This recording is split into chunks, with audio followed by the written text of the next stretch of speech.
بسم اللہ الرحمن الرحیم۔ السلام علیکم۔ اللہ تعالیٰ کے فضل کرم اور شکر کے ساتھ آج کی ویڈیو کرتے ہیں شروع۔ آج کی اس ویڈیو میں ہم آپ کو سلطان محمد فاتح اور قسطنطنیہ کی حیرت انگیز فتح کے بارے میں بتائیں گے۔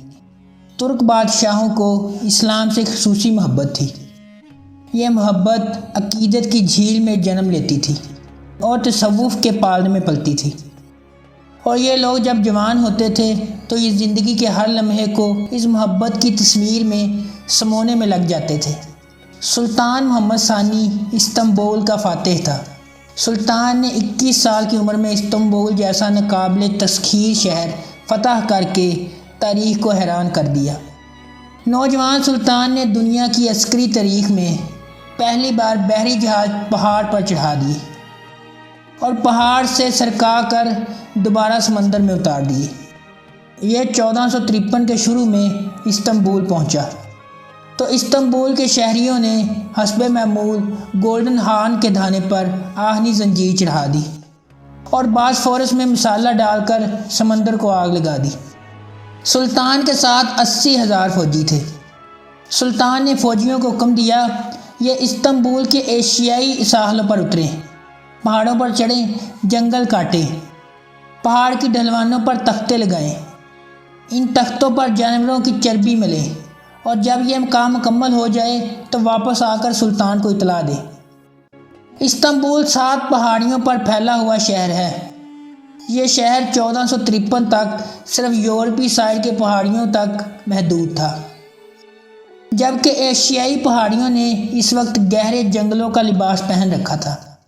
سلطان کے حکم پر جنگل کاٹا گیا، درختوں کے تنے کاٹ کر تختے بنائے گئے۔ یہ تختے پہاڑ کی چوٹی تک نصب کر دیے گئے۔ سلطان نے مشاہدہ کیا اور یہ تختے اب پہاڑ کی دوسری طرف گولڈن ہارن تک لگانے کا حکم دے دیا۔ اس حکم کی تکمیل بھی ہوئی۔ سلطان نے تختوں پر جانوروں کی چربی لگوائی اور اس کے بعد حکم دیا بحری جہازوں کو پہاڑ تک لے جایا جائے، پھر انہیں رسوں سے باندھ کر کھینچا جائے، پہاڑ کی چوٹی تک لایا جائے، اور بعد ازاں انہیں رسوں کے ساتھ باندھ کر پہاڑ کی دوسری سمت سمندر میں اتار دیا جائے، اور یہ کام صرف 1 رات میں مکمل ہونا چاہیے۔ سلطان کے اس عجیب و غریب حکم کی تعمیل بھی ہوئی۔ قسطنطنیہ کے شہری مزے سے سوتے رہے اور ترک افواج اپنے جہاز پہاڑ پر چڑھا کر گولڈن ہارن میں اتارتی رہی۔ اگلی صبح قسطنطنیہ کی عوام کی آنکھ کھلی تو وہ گولڈن ہارن میں ترکوں کے جہاز دیکھ کر حیران رہ گئے۔ یہ عزم کی جادوگری تھی، اور یہ جادوگری نہ صرف استنبول کی فتح کا باعث بنی بلکہ اس نے اسلامی سلطنت آسٹریا کی دیواروں تک پھیلا دی۔ ترکی حکومت نے استنبول میں توپ کاپی پینوراما کے نام سے ایک 3D تھیٹر تعمیر کروایا۔ یہ گنبد نما عمارت ہے جس کے عین درمیان میں دائرے کی شکل میں ایک وسیع ٹیرس ہے۔ اس ٹیرس کے چاروں طرف گنبد کی طرح گولائی میں سینما اسکرین ہے، اور اس اسکرین پر سلطان فاتح کے حملے کی منجمد فلم چلتی ہے۔ یہ آواز، تصویر اور رنگوں کا ایک ایسا خوبصورت جال ہے جو آپ کو ٹیرس پر چڑھتے ہی اس عظیم جنگ کا حصہ بنا دیتا ہے۔ آپ کے سامنے گولے پھٹتے ہیں، لوگ سیلوں سے گرتے ہیں۔ سلطان فاتح استنبول کے قلعے کی طرف اشارہ کرتا ہے۔ قلعے کے سپاہی قلعہ بچانے کے لیے جانیں دیتے ہیں۔ قلعہ کی دیواریں ٹوٹتی ہیں۔ آپ ٹوٹی ہوئی دیواروں کے پیچھے 1453 کا استنبول دیکھتے ہیں، اور آپ کے کانوں میں سلطان فاتح کے جنگی بینڈ کی مسلسل آوازیں آتی ہیں۔ یہ زمین سے لے کر آسمان تک ایک وسیع 3D عسکری پینٹنگ ہے، اور روشنی اور آواز کی وجہ سے آپ 1 سیکنڈ میں اس پینٹنگ کا حصہ بن جاتے ہیں۔ میں نے اس نوعیت کا پینوراما دوسری بار دیکھا۔ مجھے پہلا تجربہ بیلجیم کے شہر واٹرلو میں ہوا تھا۔ بیلجیم کی وزارت سیاحت نے واٹرلو کی تاریخی میدان میں واٹرلو جنگ کا 3D پینوراما تھیٹر بنا رکھا ہے۔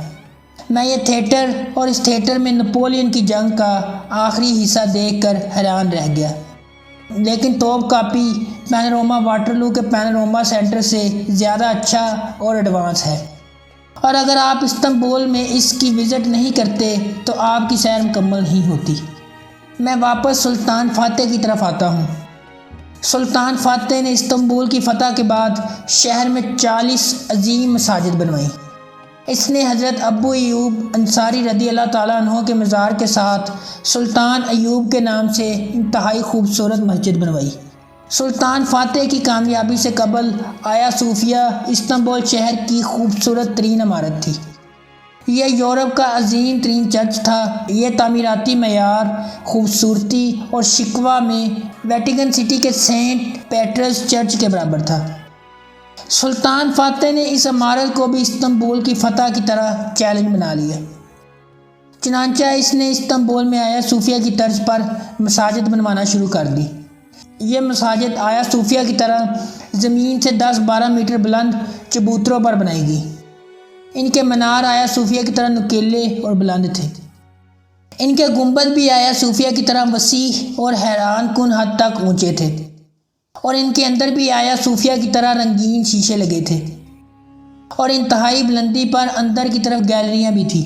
یہ آیا صوفیہ کی طرح پرشکوہ مگر محبت اور عقیدت میں گوندھی ہوئی عمارتیں تھیں۔ سلطان فاتح نے شہر کے وسط میں اپنے نام سے بھی ایک مسجد تعمیر کرائی۔ یہ مسجد 1463 میں شروع ہوئی اور 1470 میں مکمل ہوئی۔ یہ مسجد سلطان فاتح مسجد کہلاتی ہے۔ سلطان فاتح کا مزار بھی اس مسجد کے پہلو میں ہے۔ سلطان کے مزار کے ساتھ اس کے خاندان اور دوستوں کا چھوٹا سا صاف ستھرا قبرستان بھی ہے۔ یہ مسجد تعمیراتی شاہکار ہے۔ یہ آپ کو شہر کے 2/4 حصے سے دکھائی دیتی ہے، اور آپ کی نظر جو ہی اس کے نیلے گنبد اور سلیٹی میناروں پر پڑتی ہے، یہ مسجد آپ کو اپنی طرف کھینچ لیتی ہے، اور آپ جو ہی اس مسجد کی دہلیز پر قدم رکھتے ہیں، آپ مسجد سلطان فاتح کے شکوہ میں گم ہو جاتے ہیں۔ یہ مسجد عقیدت اور محبت کی عظیم تحریر ہے، جسے سلطان فاتح 49 سال کی عمر میں دنیا سے رخصت ہوتے ہوئے استنبول کی سنہری زمین پر لکھ گیا تھا۔ یہ مسجد ایک روایت بھی تھی، اور سلطان فاتح کے بعد آنے والے زیادہ تر ترک حکمرانوں نے اس روایت پر عمل کیا۔ یہ اپنی زندگی میں اپنے مزار کی جگہ منتخب کرتے تھے، اس جگہ کے ساتھ سلطان فاتح جیسی مسجد بنواتے تھے، فوت ہوتے تھے اور اس مسجد کے پہلو میں دفن ہو جاتے تھے۔ ان مساجد کے صدقے ان کے مزار آج تک قائم ہیں، اور لوگ 300-400 سال بعد بھی ان مزارات پر فاتحہ پڑھ رہے ہیں۔ سلطانوں کے بعد شاہی خاندانوں نے بھی اپنی اپنی استطاعت کے مطابق استنبول میں مساجد تعمیر کروائیں۔ یہ مساجد بھی آیا صوفیہ اور مسجد سلطان فاتح کی طرز پر تعمیر ہوئیں، اور یہ بھی دیکھنے کے لائق ہیں۔ سلطان فاتح اور سلطان ایوب کے بعد سلیمانیہ مسجد، یہ مسجد مشہور ترک بادشاہ سلیمان دی گریٹ نے بنوائی تھی۔ سلطان سلیمان کا مزار بھی سلطان فاتح کی طرح مسجد کے پہلو میں ہے، اور شہزادی مسجد زیارت کے لائق ہے۔ میں دنیا جہاں میں پھرا ہوں، اور میں نے دنیا کی درجنوں بڑی مسجدیں دیکھی ہیں، لیکن استنبول کی مساجد کا کوئی مقابلہ نہیں، کیونکہ ترک سلطان صرف مساجد نہیں بنواتے تھے، بلکہ یہ مسجدوں کی شکل میں اسلام سے اپنی محبت زمین پر رقم کرتے تھے۔ استنبول کی شامیں بھی دلچسپ تجربہ ہیں۔ میں مغرب سے ذرا پہلے کمرے سے نکل جاتا تھا، اور کبھی سلطان احمد کے قدیم علاقے میں بلو ماسک، آیا صوفیہ، باسفورس کے کنارے، گولڈن ہارن کے ساحل، اور کبھی سلطان ایوب کی قدیم مارکیٹ، اور کبھی گرینڈ بازار کی تنگ و تاریک گلیوں میں کھڑا ہو جاتا تھا۔ مغرب کے وقت استنبول کی مسجدوں سے اذان کی آواز آتی تھی، اور پورے استنبول کی فضا اس آواز سے معطر ہو جاتی تھی۔ باسفورس کی شام دنیا کی خوبصورت ترین شاموں میں شمار ہوتی ہے۔ دنیا بھر سے لاکھوں سیاح اس شام کے نظارے کے لیے استنبول آتے ہیں۔ یہ لوگ شام سے پہلے کروز اور بحری جہازوں پر سوار ہو جاتے ہیں، یا پھر کسی پہاڑ کی چوٹی پر کسی ریستوران کے ٹیرس پر بیٹھ جاتے ہیں، اور پھر اپنے سامنے استنبول کے افق پر شام کو قطرہ قطرہ اترتے دیکھتے ہیں۔ دنیا کے تمام افق مغرب کے وقت پر سرخ ہو جاتے ہیں، لیکن استنبول شہر کی لالی دنیا میں کسی دوسری جگہ دکھائی نہیں دیتی۔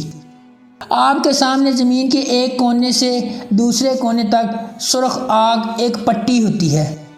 اس پٹی کے اوپر اندھیرے کی چادر آہستہ آہستہ اترتی ہے۔ جبکہ پٹی کے نیچے باسفورس کے سنہری پانی ہلکورے لیتے ہیں، اور ان ہلکورے لیتے پانیوں میں استنبول کی روشنیاں چراغ کی طرح ایک ایک کر کے روشن ہو جاتی ہیں۔ پھر ایک وقت ایسا آتا ہے جب افق کی سرخ لالی آسمان کے اندھیرے اور استنبول کی تیز روشنیوں میں تحلیل ہو جاتی ہے، اور آپ جب یہ منظر اذان کے پس منظر میں دیکھتے ہیں تو آپ کی روح کی گہرائیاں تک روشن ہو جاتی ہیں۔ آپ سرشاری کے ایک ایسے عمل سے گزرتے ہیں جس کا ذائقہ آپ پوری زندگی فراموش نہیں کر پاتے۔ آپ تصور کیجئے یورپ کے خوبصورت ترین شہروں جیسا کہ ایک صاف ستھرا، مہذب اور منظم شہر ہو، اور اس شہر میں اذان کی آواز ہو، اور یہ آواز ہزاروں سال پرانی گلیوں سے چھلنی گرتے سفید آٹے کی طرح گرتی ہو، باسفورس کے ٹھنڈے پانیوں سے گلے ملتی ہو، اور پھر اوپر سرخ افق پر پہنچ کر شام کی لالی کی آتشی چہرے پر ٹھہر جاتی ہو، تو آپ اس وقت کیا محسوس کریں گی؟ اور میں استنبول میں یہ منظر روز دیکھتا تھا، اور یہ اذانیں، یہ شامیں اور باسفورس میں نہائے ہوئے یہ منظر میری زندگی کا البم بن چکے ہیں، سنہری یادوں کا البم، اور یہ البم شاید اب پوری زندگی میری روح میں زندہ رہے، دھڑکتی زندہ جاوید تصویروں کی طرح زندہ۔ اگر آپ کو ہماری یہ ویڈیو پسند آئی ہے تو اسے لائک کریں، شیئر کریں اور چینل کو سبسکرائب کرنا مت بھولیں۔ شکریہ۔